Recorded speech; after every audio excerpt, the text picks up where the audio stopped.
This meeting is being recorded. All right, guys, it's 10:07 Eastern Standard Time. There's a high probability this goes over just because of the sheer amount of content. It's a heavy-handed discussion. You guys still see the slides? Yes. It's a wonderful day. Awesome, awesome. Thank you, everyone. So, Innovative Heights Risk Management 2023. How do we find ourselves here? Well, it's largely based on what we do as a business. It's something that we do every day. It's about really minimizing the opportunities for loss in our parks. We all know we don't work at a grocery store, right? We work in an environment that is conducive to, well, potential injuries, right? We can see that happening. Not to say that you can't step into a pothole getting out of your car at the grocery store and there you are at an instant report. But in our world, there's a higher probability, and we want to do everything in our power to kind of minimize that, mitigate it, and we'll talk through that today. Taking the place of sort of the leadership equipping call for this month is this particular conversation. Now, with that being said, this was actually one of the topics I wanted to cover in the leadership equipping calls, so it kind of found its way in here. And at the top of the year, what better time than now, right? So as we talk through through the risk management portion of today, which is the entirety of the call, rather, any questions that come up, there is no dumb questions. Please ask them, and there'll actually be plenty of times where I give that allowance for you to ask those questions as they come up. All right. So moving forward, what is risk management? What is this thing we're all talking about? Well, the textbook definition isn't all that exciting. In business, it's the forecasting and evaluation of financial risks together with the identification of procedures to avoid or minimize their impact. Thank you, Webster's. Not the most exciting definition. However, I'll just simply put it this way. Risk management is a combination of training, processes, and systems designed to mitigate loss and minimize liability within our business around incidents. Happens to deal with people, process, and systems. The people piece is tied back to the training component, and we'll talk about that further today. So with that being the definition that you're now familiar with, what is your comfort level with risk management? Now, if 1 is low, like what's risk management, 10 then is I've mastered it. I know it extremely well. I could teach and train others on it at a high level. What is your comfort level with risk management given that definition? 1, very low, non-existent even. 10, very high. Feel free to add that to the chat. Those familiar with Zoom, there's a chat function. I'm sure all of you are. Again, we're all coming out of 2020. We use Zoom many times over, but add that to the chat. Would love to hear where you currently stand. Is it a 5? Is it a 7? If you're honest, is it a 3? But would love to have you put in the chat 1 through 10. What is your comfort level? Please do that now if you haven't already.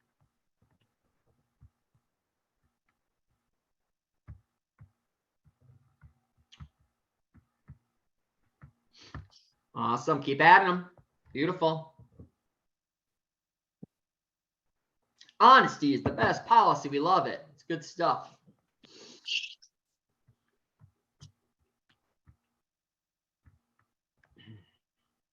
Excellent. Excellent. Even some additional commentary. I love it. I love the commentary. Give some context. Beautiful. Awesome. Very good. Keep it coming. Excellent. All right. So another question.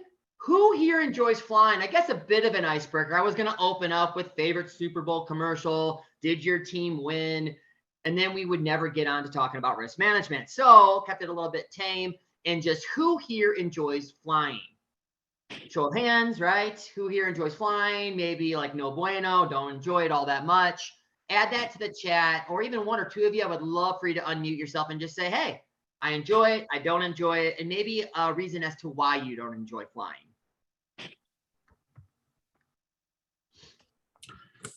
I enjoy flying. I don't enjoy the process of flying. I like it. I like it. You enjoy flying, you don't enjoy the process. All right. Who else? I don't like flying because I've done it too much in my previous job and just lost the flavor for it. Okay. All right. All right. So you did it too much in a previous job, you said? Yes. We're talking about maybe a couple times a week. So yeah, it's not fun. Yeah. That would do it. Interesting. But it wasn't, you didn't enjoy, was it tied back to maybe, so it wasn't tied back to maybe the risk associated with it or concerns you might have. It's just, you just did it so often, right? Yeah, I think it was a frequency, and again, it was like local, so it was small planes, so it was the turbulence, and yeah, it was the whole thing, which is not very good. International, it was okay, but when it was local, it was really, really bad. Gotcha. Excellent. Well, whether you love it, you don't like it, somewhere in between, here's some really fun facts. A little bit of did you know here for Monday morning, first class. Did you know that 1 in 1.2 million individuals will be in an accident? That's right. 1 in 1.2 million people will be in an accident on an airplane. 1 in 11 million will be fatal.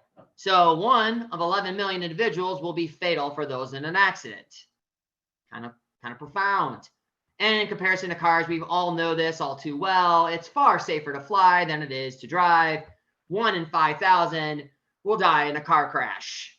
High risk, right? As of 9/8/2022, I believe this was a Harvard study. Kind of crazy.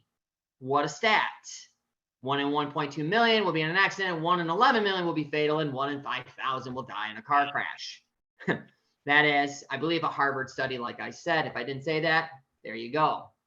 So flying. Planes are designed to stay in the air as billions of dollars are at stake.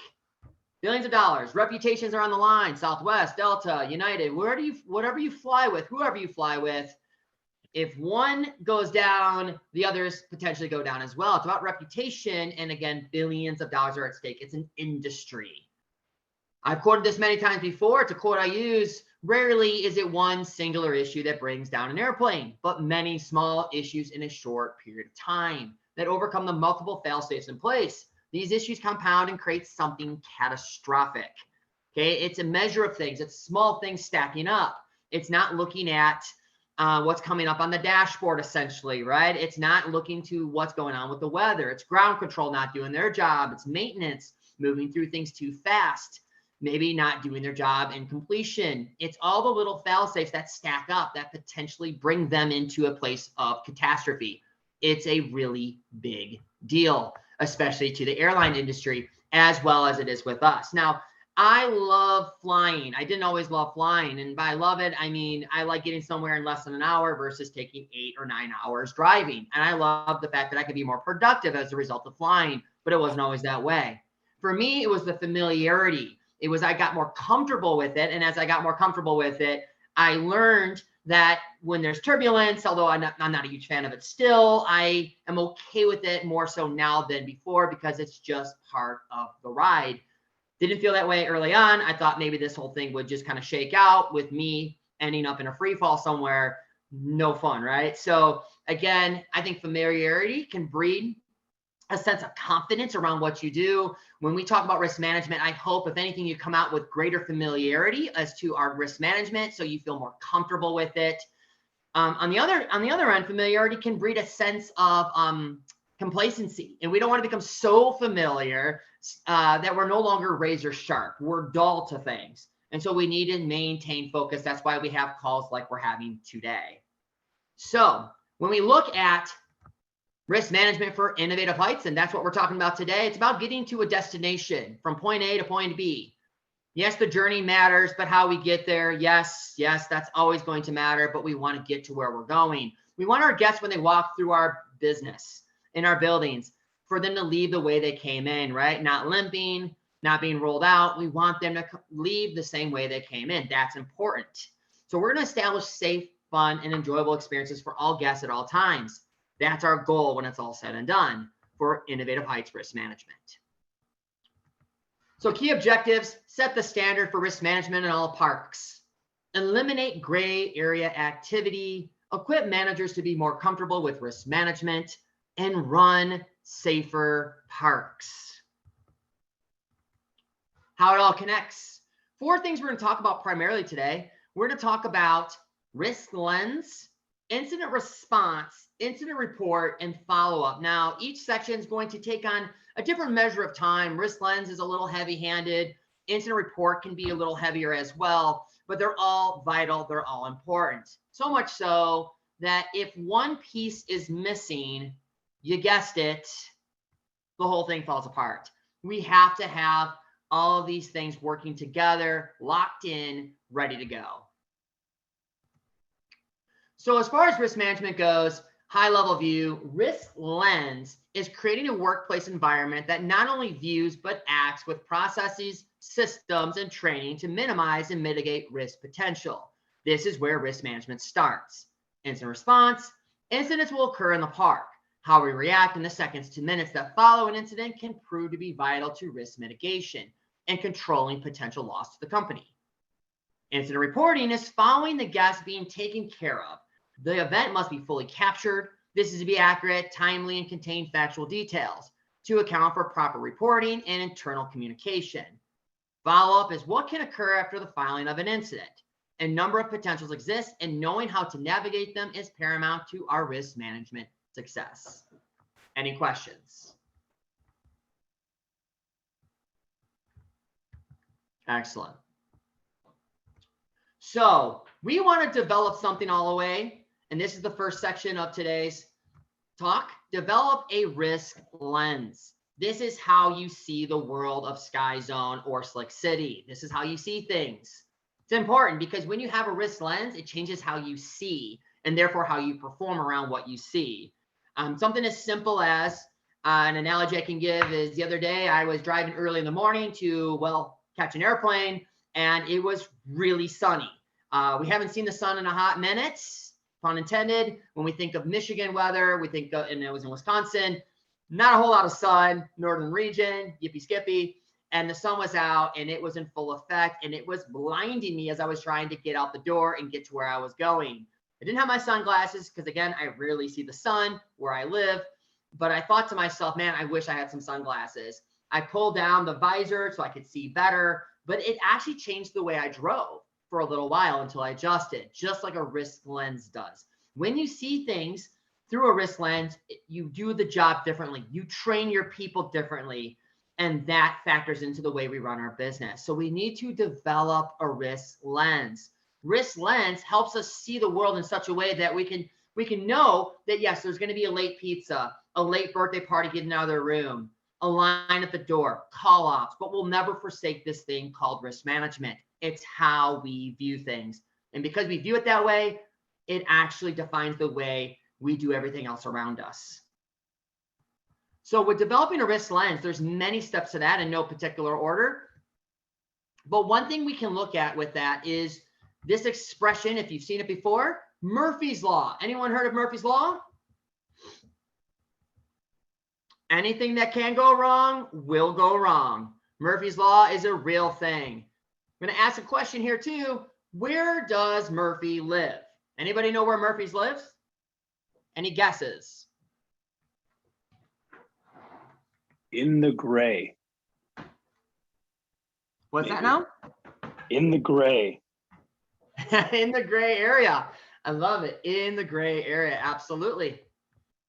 Murphy's lives in all sorts of areas.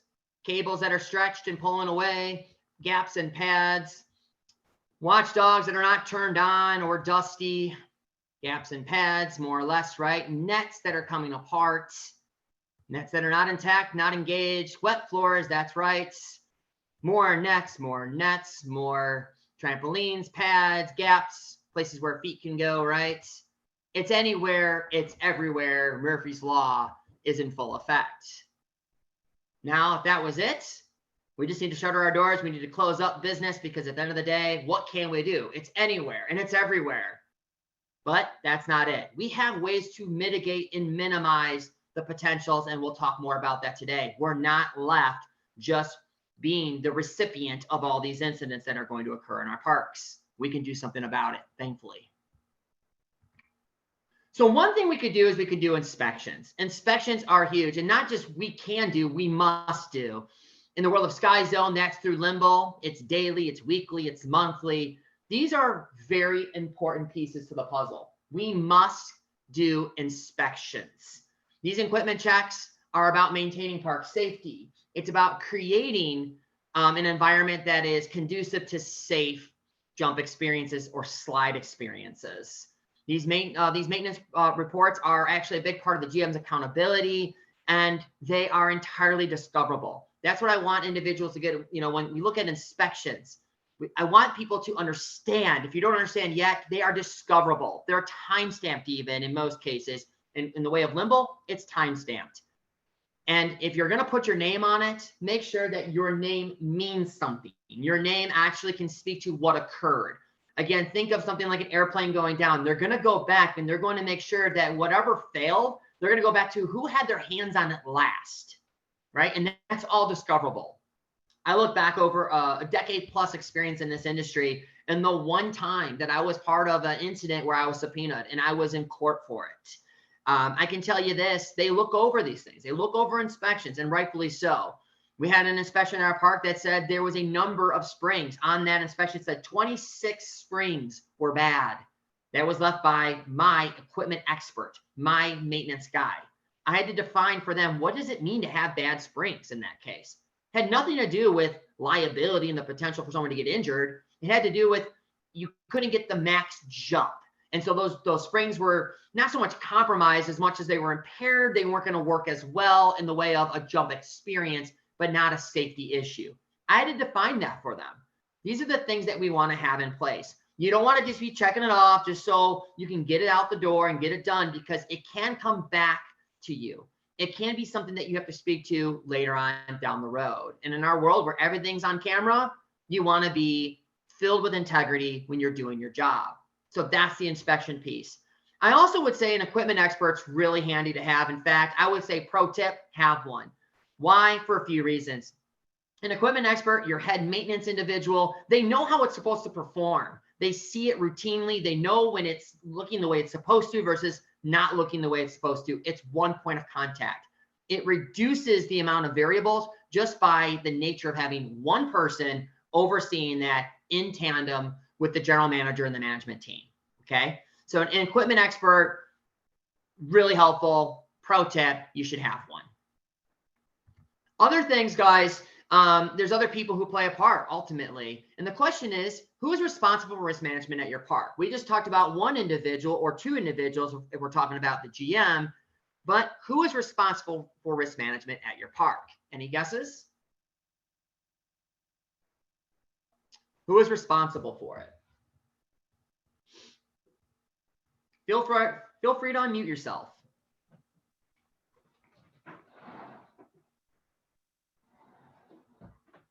Everybody who works in the park. Awesome. You're absolutely right. Everyone at the park is responsible for risk management. That's right, everyone. And so park positions that impact. Talked about at the top of the call, training, processes, and systems. Training, highly tied to the actual people piece of the business. Now, everyone's responsible, but we're all responsible at a different level. Team members from sales to maintenance team, every position at Innovative Heights impacts risk management. Manager on duty, the BGL, ensuring that training is reflected into daily execution across the staff. On the scene during incident response. General manager oversees risk management training, process and accuracy with systems for the location, and above park leadership is responsible for risk management consistency across multiple locations and for follow-up with guests. Everyone plays a part. Here are some of the systems that work. Again, it's about training, systems, processes. Here are some systems. And I won't go into a deep dive just yet, but these are just some of the systems that we utilize. We'd be here all day if we talked about some of those other systems, be our point of sale system to check for waivers, so on and so forth. But Limble's, we use that in the SkyZone world.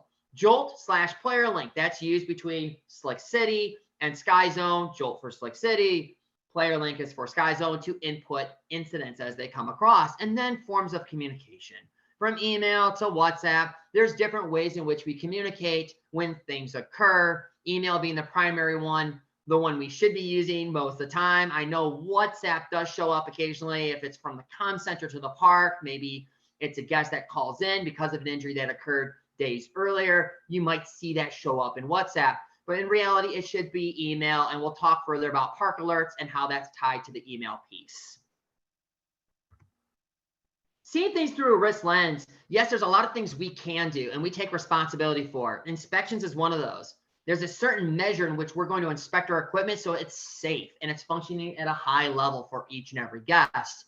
But there's something that the guests must do as well. They take on a waiver, and waivers are required. Now, little caveat here, it's in the Slick City world, it's every guest. All guests require a waiver, including the observers. Don't have to be sliding. You just got to be in the park. You're going to have a waiver. Sky Zone, that's actually a glow policy for us. All guests require a waiver, including the observers. All right. So again, in Slick City, all people in the park have a waiver. In Sky Zone, it's a glow policy. Otherwise, it's those on the attractions. We all know you have to be 18 and above to sign waivers, and it must be a parent or legal guardian. Otherwise, if it's a minor, waivers are critical. CAV model. Talk about this for just a quick moment. Sometimes it gets a bad rap. CAV model is about coverage, accountability, and visibility. Now, coverage really is that all stations must have 100% coverage at all times. This could mean that team members are responsible for watching multiple stations. Accountability is if they are on the scene for an incident, they could provide a witness report and not say, well, I was covering the area and I was accountable for the area, but I was off in a corner somewhere where I couldn't see it. Can't be the case. They have to be accountable. They have to be able to see the area. And that goes into then visibility. And that's something that should be talked about routinely in a park. As an MOD, as the BGL, when you're out there, really position your people for optimum coverage so that they can see. Case in point, if you're talking about Sky Zone Park, it will not look like being center of a court where you got to pivot routinely and have your head on a swivel. You may be better positioned to be off in a corner of a main court area so you can look out and be able to scan the area with limited motion. All right, so CAV model is coverage, accountability, and visibility, CAV. Also signs everywhere signs. Who reads signs? Very few people. And these are just a sample of signs, yet we have to have them. They need to be in place. Yes, responsibility all the way to what each attraction has for rules, right? Now, maybe the guest isn't reading it, although they should, and they should be getting that safety speech. They get that safety video that's on display before they go about the activities and doing what they love in our parks. But at the end of the day, we need to know our own rules. And I give this example, and I've given this example a few times now, because it was recent actually, that I was up at a zip line area in a park and I was watching a court monitor. This is the World of Sky Zone I'm talking. The monitor was allowing this individual to kind of do things that they shouldn't have been able to do. I said, I came over to his side. He had been with us for a little while too, which was really concerning to me. And I said, hey, you do know we're not allowed to let them do that, right? And he said, no, I was never told that. And I said, well, let me show you that. And I looked to the sign that talked about the zip line rules. And it was right there, feet off, just a few feet off from where he stood. He said, I've never even read that sign before. Right? Here it is. That's a great key learning. Having our people who are actually at each attraction read the signs. Those things that they have to maintain, those areas that they have authority over are written right down on that sign. And so I said, well, let's read this together. And we kind of went through it. And he was that much better equipped so he could do his job. Again, we have to know our rules. Even when our guests don't, we must. In fact, when we're inconsistent on knowing our rules, when one person says something on a Tuesday different than a Thursday, well, it leads them to a bad guest experience. And we've been there before. And then safety meetings. Maybe it's not a formal safety meeting once a month, but there has to be a safety component to your team member meeting that happens once a month. And then of course your leadership or management meetings need to have a safety component. You're not going to go into talking about maybe, the details of an injury through your team member meeting once a month. You don't want to get into that kind of details, but you may talk to them about pro tips, things that you learned, best practices, maybe even sharpening their skills by going over some points in which, hey, we've had some issues here. We've noticed this at this attraction. Let's talk about how we can mitigate and minimize potential losses here, how we can do a better job. But in that leadership meeting, in that management meeting that you're having, that's a great time to talk about an incident, a level yellow, a level red, what could have gone differently, and to talk shop and really make things happen. So a lot with risk lens, guys, it's how you see things. How you see things dictate the actions that follow. So implementing a risk lens from start to finish, recognize the risk, thorough training, accurate inspections, ongoing learning. We've never arrived, guys. We need to stay sharp. We need to continuously learn, especially as we bring new things into our buildings. In Michigan, we just brought in some cases, we're not there yet with all parks. We're not there. We're bringing in a sports court. Well, that's a new item. We're also bringing in slides. Those are new items, and we have to stay razor sharp, ongoing learning. So I'm going to turn it over to you guys for a moment. Any questions that you have? Any questions at all?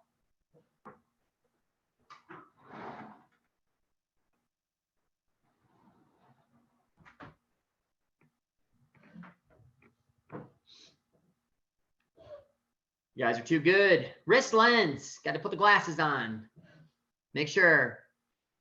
And here's the thing. Wrist lens is not just, like I said, for the managers. It's also for our team members. We got to train our people to see. No different than guest experience. Train them to see, and in some cases, smell a dirty bathroom, right? We need to train them to see the potentials for Murphy, where Murphy lives, right? Murphy lives anywhere and everywhere, but we have a way to counteract that. So incident response, the next piece of the puzzle, and I get it, this section to the far right is really hard to read. Well, you're not going to have to read it, so that's all right. We're going to kind of go over this, and that will be available for download and print. Pro tip, print it, laminate it, post it in your office space. You definitely want to have this. It's a one-pager. It's very helpful. But incident response, a lot of what happens in the seconds to minutes when an incident occurs can be everything. It's a vital piece to the puzzle. We have these type of incidents in our park. Level green, these are minor injuries where guest continues their activity after a few minutes of rest or is able to return but opts not to do so. Ankle roll, a trampoline burn, minor things, right? A burn from going down a slide.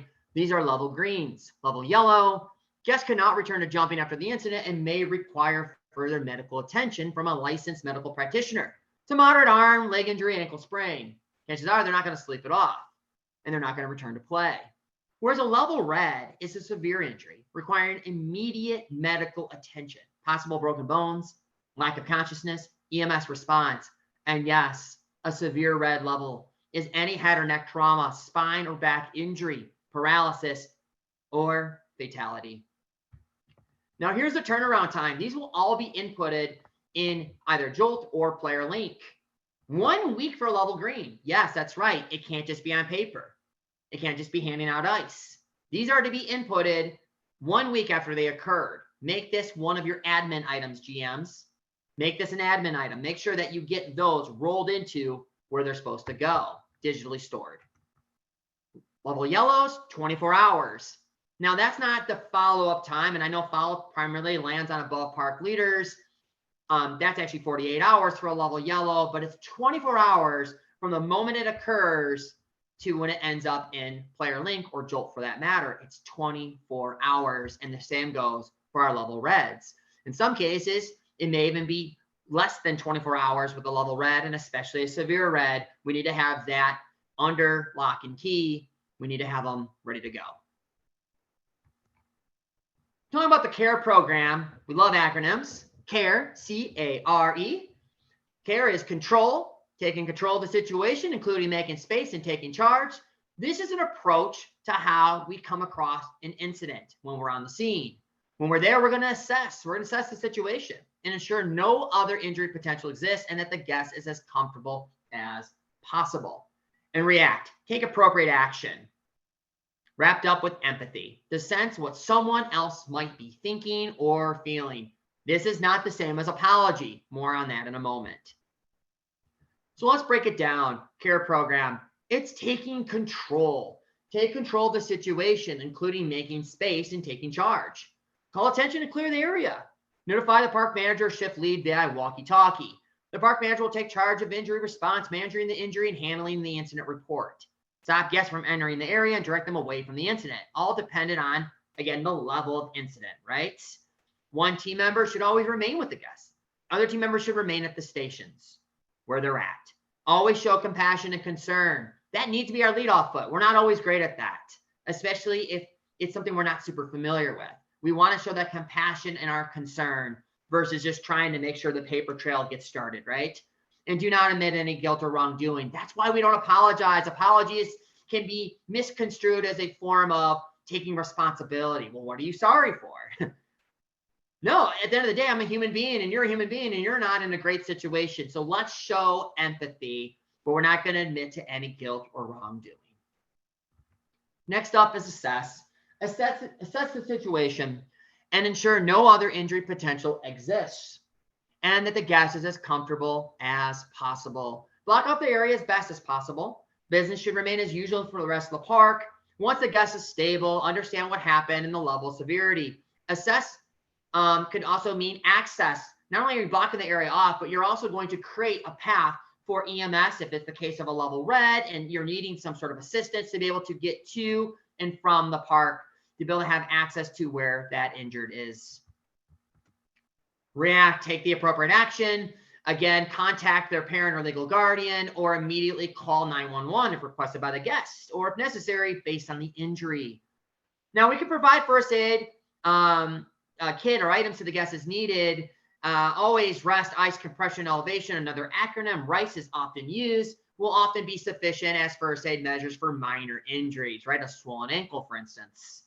The AED for a first aid and blood-borne pathogen kit should be available at every park for use by the park manager. Preferably, do not touch or physically assist an injured guest. That's a really important piece. It's not a good thing when our individuals, our people are grabbing onto a guest, pulling them up, because we can bring further injury. Now it becomes less about the attraction and them. It's the attraction plus an individual wearing our team member's t-shirt, our manager polo, right? Our branding, helping that guest, but also could be hurting that guest, trying to help them. And so if the guest asks for help or gives consent, the team member can help escort the guest to a safe area. Preferably, that's a manager. And I always lead off with, is there anyone available to assist you? I would much rather it be a friend, a sibling, a parent than a manager, myself, or a GM or assistant manager helping out with that situation. And if it's a minor, parent or legal guardian's consent is always required.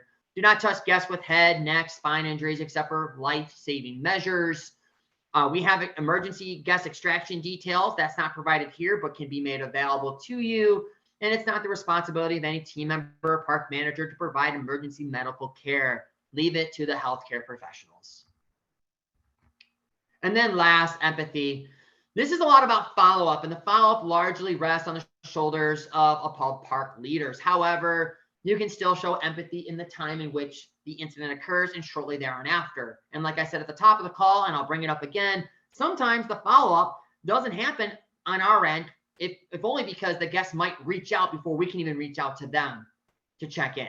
They might reach out the day later, and it's just we haven't gotten to it as an above park leader. And so they'll call in the comm center, right? The front-facing component of our business. They'll call into said park. That'll get to the manager, and then we still need to show empathy. We need to know how to interact with that. We can't be caught flat-footed. And so that's part of this, right? Show empathy to the guest. Again, a lot of this rests on the above park leader, but nevertheless, we always want to show empathy because communication is a two-way street. It's sender and receiver. Sometimes we're not sending that communication. Instead, they're sending that communication to us, and we need to know how to receive it and interact with it. And so empathy is always our way of going about doing that. All right, guys, that brings an end to the injury or incident response component.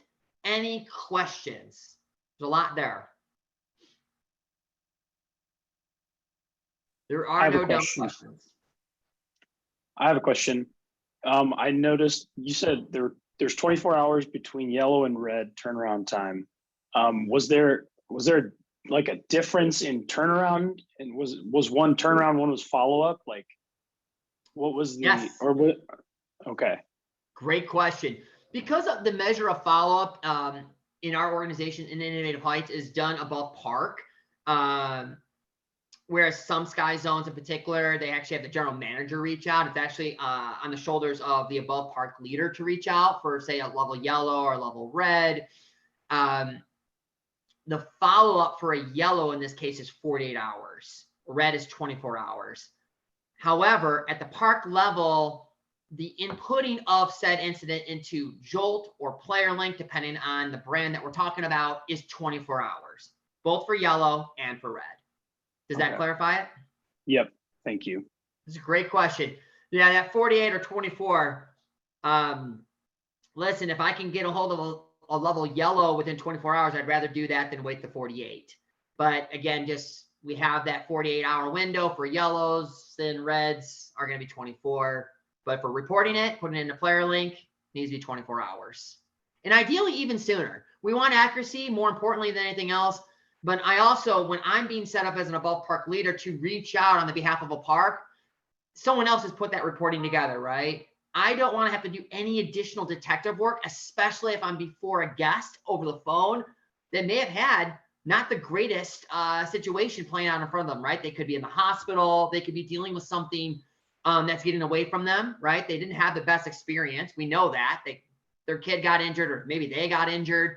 I want to have all the details. Michael wants all the details. Wade does as well. We need them so that we can be best situated to interact with the guests on the other end. Great question. Appreciate that, Matt. All right. Any other questions for this segment? I have a question. Yeah, go right ahead.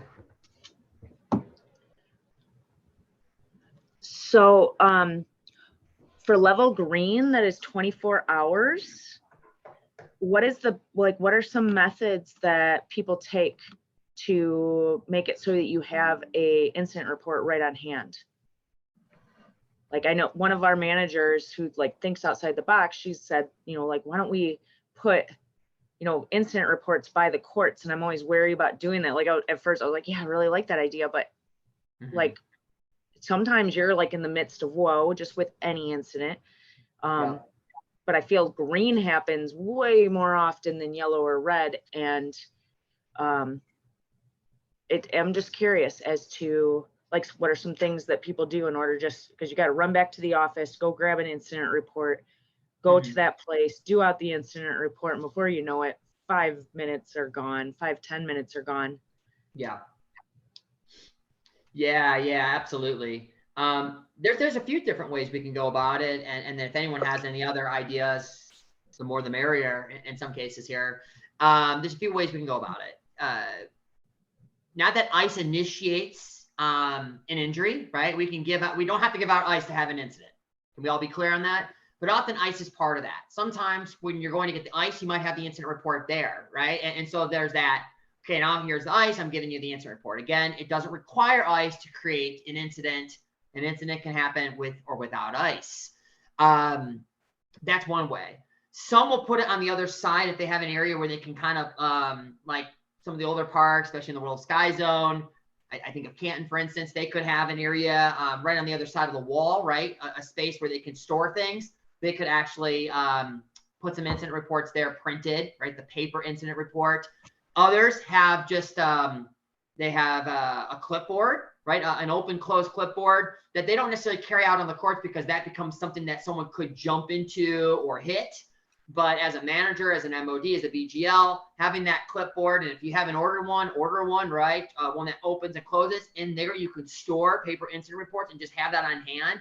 Have that in a common area that can be grabbed, if not carried around as the BGL. Having that with you, think of 12 systems, right? Having that with you along with any other, like the hourly rounds, that's a nice place to put that as well. Having it all in one spot. I actually see leads with that too. There are some leads that will carry a clipboard around and have those kind of materials on hand just so they can interact with a guest if something were to happen. Yeah, Does that help? I was just about to say, just to add on with Lance, I'll put my camera on here. So for our leads, we have so they have their own little, I don't know if you can see it. Can you see this, Stephanie? No, 1 second. Let me get to you wherever you are here. Yeah. So they have their own little things. This is from this past weekend, but this is a little folder thing. Obviously this is the break sheet. So they have this break sheet. They have incident reports in here. They have corrective action forms in here. Anything they might need throughout their shift, they have in here. That way they'll have to come down, grab it. They can just do it right then and there.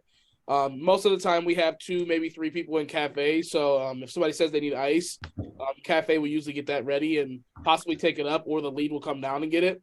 Or one of us, whether it be me, Matt, Dejan, or Rome, will go and get the ice for them.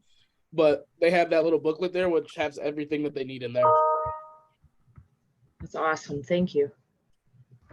Beautiful. Is Beautiful. is anybody using a tablet to complete those? I've been thinking, I'm trying to get away from, you know, I don't know how many times I get a paper note stuck on my desk that'll say, like, you know, even somebody lost something, or it could be an injury from the previous day, and then it gets lost. And it's like, I just would rather put it straight into Player Link. So I'm trying to think about the best way to do that. So like, we have the tablet for, we have a very old iPad that I don't even think is updated now, so we can't add any new apps to it. But even like a computer or something that the manager can just take with them and fill it out right then and there, and then we know it's done, and not have to, you know, try to then come back in and do it at the end of the night when you've been cleaning for, you know, an hour and you're just ready to get out. So is anybody using a computer or a tablet to complete them just right then and there? No, but Canton has a universal computer, so that's a great idea. Thank you, Devin. I figure that's a great idea. I think we could just like go up there with the computer and just fill up the incident report out there, whether it be green, yellow, or red. That's great. Right. We have the tablet for memberships, and it literally only gets used for memberships at this point in time. I don't know if that would be something, because we also have a Stone Age iPad from 2015 that really barely works for anything but glow lights at this point. So good idea. So some great observations, great thoughts around it. And one thing, just we'll keep her in front and center. We're actually going to talk about incident reporting still. This was just injury response. Maybe there's something that's going to come up and out of that discussion that will help kind of illuminate what you might want to do in your parks. The important piece is that we respond the way we're supposed to. And when we go into incident reporting here in just a hot minute, that we actually report within the measure of time, that it's factual, that it's accurate, and that it's complete, and which we'll talk about further here. Yes, a lot of parks, high suggestion, pro tip, have the paper incident report, and there's a reason for that. Not just, again, you know, I get maybe wanting to save trees, that sort of thing, but there's actually a good reason why we might want to have in our repertoire a paper incident report, and more on that in a moment. And you guys already kind of illuminated some of the things that might happen as a result of, you know, outdated technology, something that needs an update. Really the technology piece, right? That can be an issue. Ultimately, it has to find its way to Jolt. It has to find its way to Player Link, and we need to have those facts down. So I hope that this next section kind of opens up the room and helps out maybe answering a question that you have about incident reporting. So incident reporting, here we go. This is war, right? This is all about timeliness and speed, and it's intense. We got to get that incident report, and we need it with 100% accuracy, all right? So reporting must be complete, factual, timely, and accurate. Complete, factual, timely, and accurate. And here we are. We're going to talk about paper incident reports. The benefits of these is twofold. First, it's a quick and easy way for the park manager to have a handwritten note on the spot and not to rely on any technical challenges, Wi-Fi connection or no connection, right? Or issues that may surface when entering the information digitally using a tablet. We love technology until it doesn't work for us. Then we're like, oh, what do I do, right? So having that stuff written down, it's kind of a necessary evil. I get it. But most importantly, it's not our final submission. It's not being inputted, stored, timestamped, and now it's there forever and a day. It's actually a form of a rough draft, essentially, that we've put together. It's not the final submission. We can edit it as needed, especially for accuracy's sake, not to make things up, but to ensure its accuracy before it ever gets to a final submission in Player Link or Jolt, right? Because it's critical that the statements in the final submission are based on fact and not opinion or such. We've all been on the scene of an incident, right? We've all been there. And depending on the severity of it, it can be a staggering situation, a challenging situation, and we can get caught up with the best of them, right? From an emotional standpoint. When we allow things to kind of simmer down, things to sort of cooler heads to prevail, so to speak, right? Things start to kind of become more tame. We can then think better than how we were thinking maybe on the scene during the incident. And we can kind of go back and go, you know, with the emotion on the DL now, it's coming down. I can think a little bit better around what actually occurred, basing it on fact and not the opinion or the emotions going on during the time. All right, and then reporting further, guys, details matter. Just a high level view here. I know on Limble, or not Limble, but PlayerLink, we have safety questions that are on there, asking for signage, ramp rules, all sorts of things, all the way to ASTM standards around ratios, 1:32 from guest or from staff to guest. That happens to be around trampoline-based activities. 1:32 has nothing to do with those, you know, walking the platform on other attractions. It's a staff to guest ratio, as well as other incident information, right? What are they wearing? What attraction were they on? Pictures of said attraction, video, we'll talk about it in a moment. Again, it's the most relevant and critical information that finds its way into that report. We want it to be factual, complete, and accurate, and done in a timely manner. Incident reporting also has witness statements. We're not the best at this. We need to become better.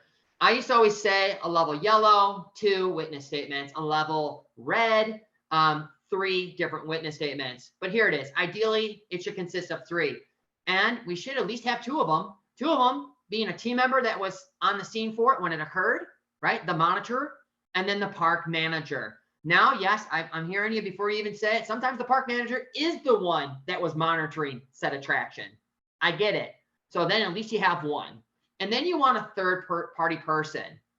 Ideally, team member, the park manager, and then a third party person. This is not a sibling of the individual. This is not mom or dad who were far off in the bathroom or even on the scene for it. You want a third party unbiased eye. It's the individual on the other side of the dodgeball court that was playing with said person when they got injured. We want that third party person.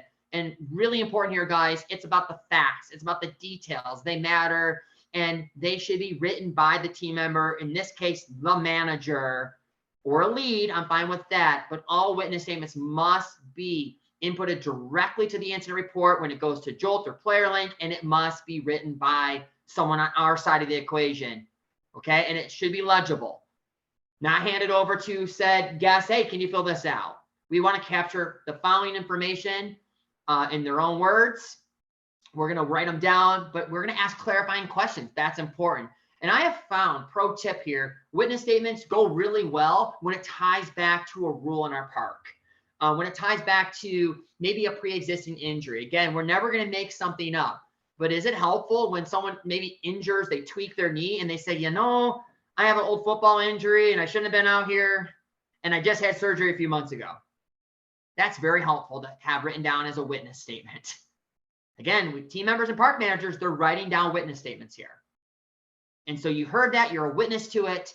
Like I said, when it goes back to a rule, somebody, you know, was using something not right. You know, they were going down feet first, not head first in the way of a slide. They weren't using the attraction the proper way.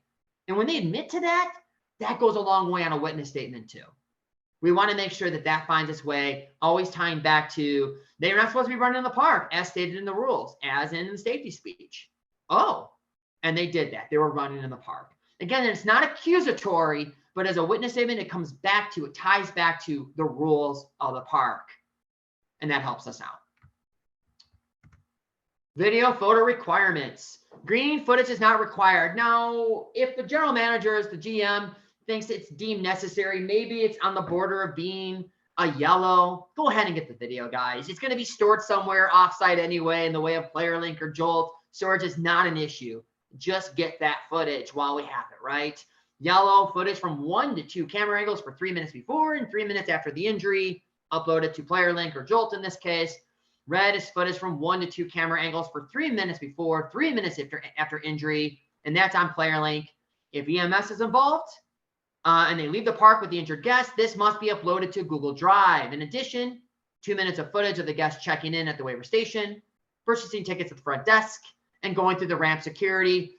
We don't have the ramp security so much in our world, but they need to be shown coming up to the court area. Essentially, it's the duration, it's the entirety of their trip with us. And I know we have some storage issues. Sometimes we don't have the ability to store that very well.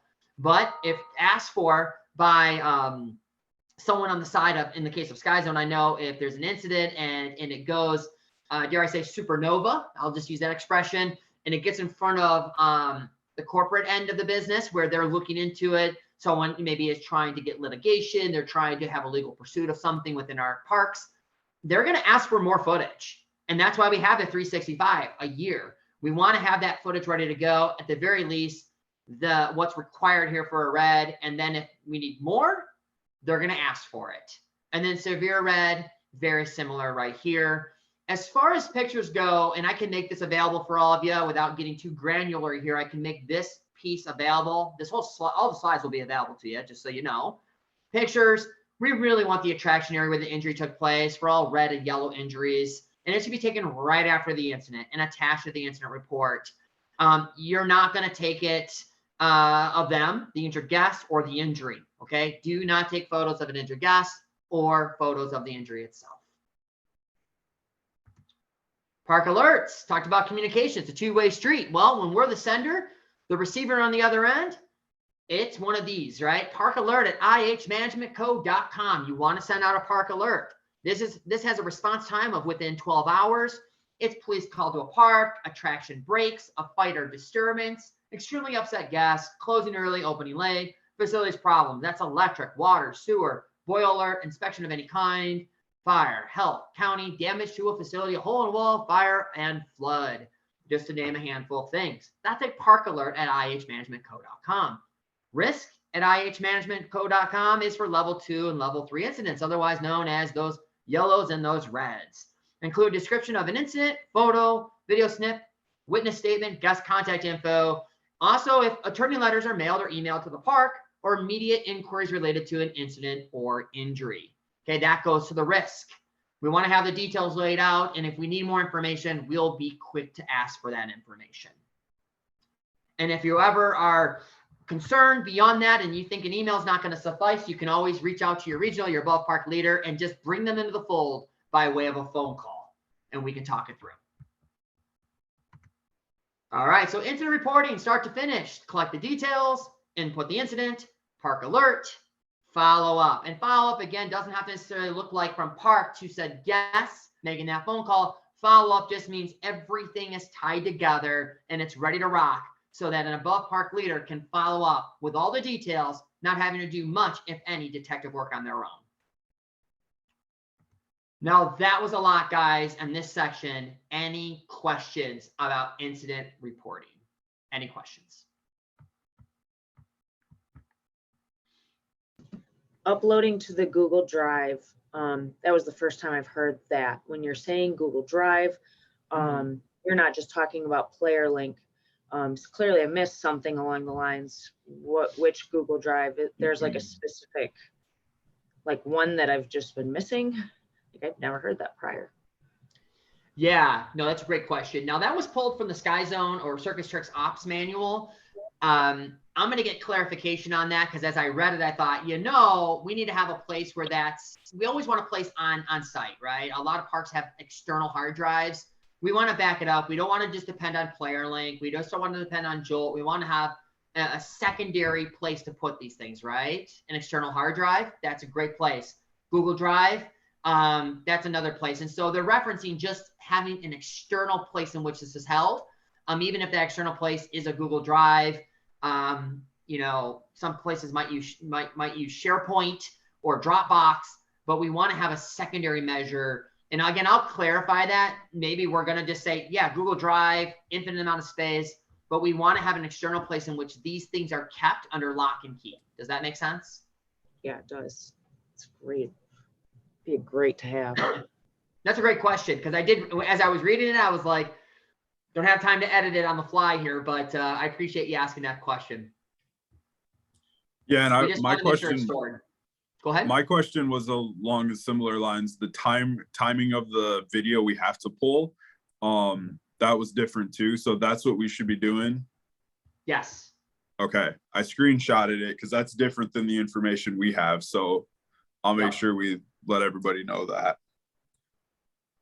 Awesome. Awesome. Appreciate that. And again, a lawyer, litigation starts to happen, right? They're going to ask for more details, potentially more video. What did you have, for instance, Devin? What did you have on yours? For timing. For timing, we had for reds, it was from the minute they walk in to the minute they leave, I believe. And then yellows was 5 minutes before and 5 minutes after. But I've had people give me different responses, previous people that aren't here any longer. But so yeah, Right. that seems a little more realistic anyway. Yeah, and that's not to say that they're not going to ask for more. Again, that's if it goes, I hate to say supernova, but there's a pursuit and they need more details. Right. They may ask for that additional video, but to be safe, getting them at that waiver station and getting them at that check-in, right? Getting that wristband on, all that timing piece, super, super helpful to have in place. No, that's a great question. Can all of these be, you said it's going to be available? Like, I want to print this off and make a notebook right after this, if it's possible. Yeah, absolutely. I will make this available for you. Yes. Yeah, I was gonna do the same thing. So Wonderful, wonderful. Yeah, again, that whole red, pull all the footage. That's just a safeguard. Let's just get everything. In a way, I said the same, but I just said 2 minutes here, 3 minutes there. We're getting all the vital pieces of the guest journey as it pertains to ensuring that they're having a safe jump experience. Hey, we see them in the rules area or getting that safety speech. We see, or no, I mean, you can't hear that, right? But they're in front of where monitors would be that would have that safety video playing. We see them at the courts. We see them exiting the park, that sort of thing. All very helpful. There will actually be a quiz too. You're really in class here. There'll be a quiz too towards the end. I will send it to y'all and you get to finish that, wrap it up in that way. All right. Quick section, guys, because you don't do a whole lot of follow-up on your end. As above park leaders, we kind of take that off your shoulders. I've been part of park systems that actually had the general manager do this piece. But again, communication is a two-way street. And just sometimes it's not all us sending and them receiving, them being the guest. Sometimes the guest catches us and they send, right? They reach out the next day, so on and so forth. And so just a reminder, level yellows, that's a 24-hour turnaround for follow-up. That means follow-up being within the way of player link or Jolt. We want to have it where it's supposed to go so that an above park leader can actually look at that incident, can talk with the general manager about that incident, go over any hanging details, any gaps in what was explained or shown on that incident report. The same with level red. I want to be set up for success, as does Michael, as does Wade. Those are tough enough calls without having all the details not where they're supposed to be. All right. So clear follow-up. General rules of engagement, guys. Always introduce yourself and use the correct names of the parties involved. This is if, we end up in a situation where the guest does come in, the guest does show up. They're in front of us. We're dealing with the situation and we need to, quickly move, right? To be in front of said guest. Because they show up at our front door, they show up at the counter, so to speak. That can't happen, and it has happened. And so we still want to show empathy. We still want to, look to listen, look to engage with them when and where we can, and of course, just show them great treatment. They're not something we're trying to get away from. If an incident occurred and they're coming back around, engaging with them goes a long way. Again, we're not apologizing for anything. We're not getting defensive. We're never assuming or admitting fault or apologizing for anything that happened. I know I just said that, but it's worth saying again. We're not providing any insurance information. In fact, if for some reason that gets in front of you, feel free to put some space between you and the guest to say, hey, I am just here to check in, or you came in and you're telling us about what happened. Maybe that's the time when you get more details. That's happened before. We needed more details. And that's a great time to get those details. It may also be the best time to say, I'm largely here to run the operation. And yes, in this case, check in on how things are going. Thank you for letting us know how little Susie is doing. But if you want to pursue anything further, as far as you want to reach out to somebody who can help, say with medical costs, that sort of thing, take their information down. And then on my end and on Michael's end, but park level wise, we're going to go on to, in this case, PlayerLink for Sky Zone. We'll do something differently for the Slick City side of the business. We're going to file something on our end that will start communication from above park to the said guest, right? And so we don't want to ever say anything that the injured party could use against us, as it can often twist and those words can fill in or fit into their narrative that they're trying to tell. Okay. Media guidelines, right? Not the time to be a superstar. Even if you're really good on camera, you don't want to be good on camera for this. So do not speak with any news media. Do not allow news media to film in the park. Do not acknowledge or answer any social media, email, or other online questions in writing about issues, including, but not limited to, injury, stories, incident, guest concerns. Man, you guys must have a lot of injuries here, right? Those are the kind of questions we don't want to be asking. A lot of times they're questions that are tied to something that may have occurred previously. Could be a neighbor of said guest. Again, we don't want to be like, constantly on guard. Sometimes people are just genuinely interested, right? I know when I interview individuals, one of the first things they say is, yeah, it looks like an exciting place, but you guys must have a lot of injuries. Now, there's a high probability I don't hire that person. I'm interviewing multiple people. And whether I hire them or I don't hire them, that's not the fact, or that's not factoring into my response. My response is, honestly, no, we don't. We have a lot of fail-safes. We have a lot of training in place, methods in place, so that we can mitigate and minimize those injuries. Because if, we had injuries all the time, I wouldn't be doing this. I don't love being in front of that. But yes, there's a certain measure in which that does occur in our business, like any business. You go to the shopping mall, you can step out of your car and step into a pothole and twist your ankle. Here it is, right? Things do happen. And if you have any kind of news media inquiries on the Sky Zone end of the business, media@circustricks.com. If that changes, I'll let you know. I know we're going from Circus Tricks to Sky Zone as a brand name at the corporate level. That could change. It may have already changed, so that may already be dated. But risk@ihmanagementco.com is for all parks, Slick City, Sky Zone. You're going to want to send that over. That's a park alert. All right. Any questions, guys? Any questions about that section or sections previous? We had some great questions. I appreciate that. A whole lot. Staying razor sharp. For yellow and red, just so I'm clear on this, red, that is immediate follow-up. Just because I'm from the previous Sky Zone world, in addition to this, my understanding of red was if they're going to urgent care or they're going to the hospital or something. And that's just how I've always trained it. But when I saw the immediate follow-up or immediate care, I just want to make sure that I'm on that. And the games guy just got here. 1 second, sorry. Yeah.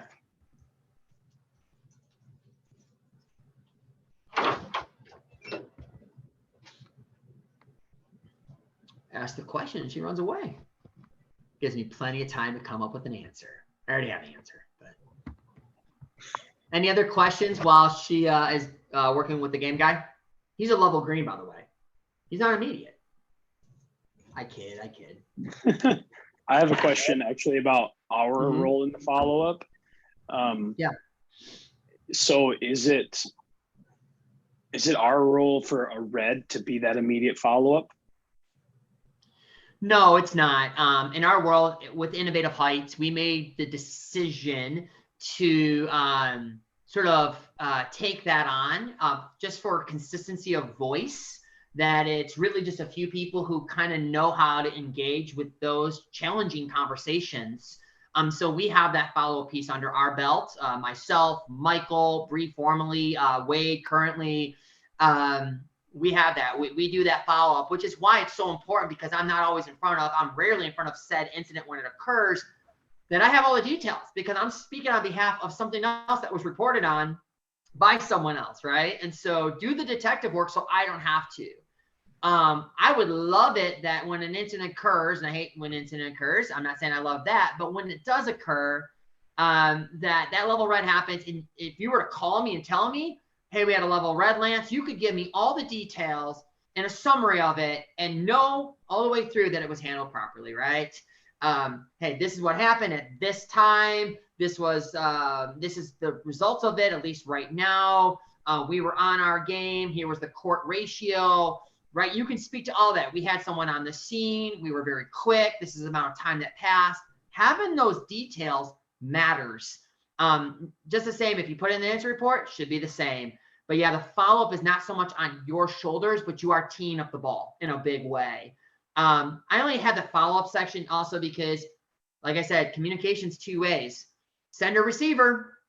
Sometimes we're not always the one being able to send. In the case of me reaching out to Michael, reaching out to an injured guest, it could be that they call us the next day and say, hey, just so you know, there was an injury. Now that does happen, right? An injury occurs and we were none the wiser. Not because we're off our game, but it may have happened in such a benign way and the guest could have scurried away. They could have left so quickly. We didn't get those details. They have, and previous times historically, and it's going to happen again. They've reached out to the comm center on behalf of you. Like they're reaching into Canton, they're reaching out to Shelby Township, and the comm center is the one that's engaging with that. And then it ends up in WhatsApp. And hey, so-and-so, right? Their son, their daughter, themselves, they got injured and they're just following up to give you a report of what occurred or whatever, right? You need to be able to follow up when it happens because it does come to you at that point. But even then, it's still encapsulated by the follow-up is you're just getting the details, you're showing empathy, and you're engaging with them to some degree to get more of those details as needed. But you're just there to ensure that they're being heard. And if they need to be heard to a higher level of follow-up, that's when it comes to myself, Michael, Wade, so on and so forth. Online, Bree, right? Social media. Does that make That's sense? helpful. Yeah, thank you. Awesome. No, great question. Great question. Excellent. Is Stephanie back with us or is she playing Fruit Ninja? I'm here. All right. Welcome back. Welcome back. Remind me, what was your question again? Between yellow and red, Yeah. red said immediate follow-up, or sorry, immediate medical attention. And and I usually treat a yellow level yellow exactly like a yellow red and just in general. But I've always done it where red was, I know that they're going to urgent care. I just know that that's where they're going. And so I just treat that as a red at that point in time. But when I see requiring immediate medical attention, is that the same thing in the overall scheme of things? And I'm thinking, yeah, wow, you're never, I mean, filing things in more of an aggressive manner can't necessarily hurt you. I mean, to some degree, we don't want to over-report and give a false indication of how things are being run at the park, right? When we think of like insurance and such, but without getting so granular there, we're also not going to cut the books. We want to have the details. The best way I can look at it is level yellow, and the slide's up right now. It may require that further medical attention. We all know the individual who, again, ankle's an easy one to go with. A lot of ankle injuries based on what we do. They may say, I twisted my ankle, and we see it, right? They're not going to sleep that off. They're not going to ice that up, and it's going to be, they're going to end up in a boot or some sort of wrap. Again, we're not medical doctors, but there's enough to say they're not going to sleep that off. There's a good chance that they're going to have to require further medical attention, but it may not be immediate. They may say, we're going to slow roll this, and that's yellow. Now, you can always move from a yellow to a red, which is also why it's so helpful to do it paper, right? Because you got that window of opportunity, that level yellow. And I'm going to reach out within 24 hours. And if I say, hey, I found out that wasn't so much a yellow, that was actually a red. They needed immediate medical attention. But immediate looks like, yeah, we're going to urgent care right now. Right? We're going to EMS right now. Or the EMS is coming to us right now, right? Those are the big ones. The compound fractures, the things like they can't leave the court area. But they also could be taken right away to get medical care. Does that make sense? Urgent care? That's a level red. Yeah. So again, don't overthink that too much. The important piece is that we're reporting it. We're reporting it with accuracy, factually, timely, and completely, right? Want to make sure we have all those ducks in a row. I appreciate it. I wanted to take the overthinking out of it. So thank you. No, that's all right. That's fine. They may require it. And if you're thinking there's a chance that's going to be a red, high probability, red's fine. Move it to red. They're both going to have the 24-hour window, right? 24 hours. And a lot of it's going to be the same video coverage. There's not a whole lot of difference here. A yellow can become a red. And as I was telling another manager just a week or so ago, a level green can become a yellow or even a red. That's the crazy part, right? Say a dodgeball to the face in the world of Sky Zone. We have dodgeball courts or just any athletic event, you know, on an air court, a sports court in the world of Slick City, right? Basketball hits somebody. Oh, they're going to ice it up, right? Just seems pretty typical. It happens. Dodgeball to the face. Well, what if they ice it up and it doesn't get better? What if behind the scenes it's a detached retina or something, right? They don't sleep it off. What if it goes from green to red?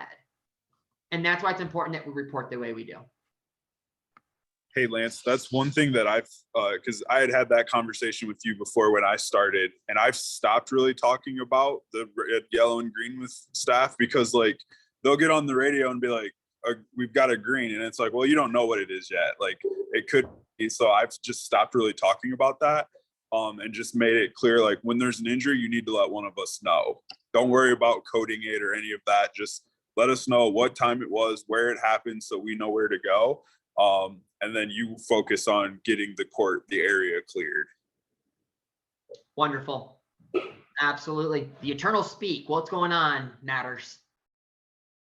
Minutes, seconds even. It all matters.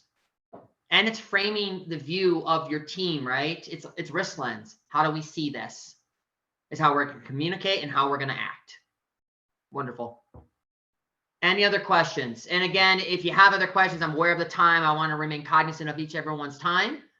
I'm thankful we got done in the amount of time we did, but it's an important topic. So if any other questions come up and out of this, I will make these slides available for you.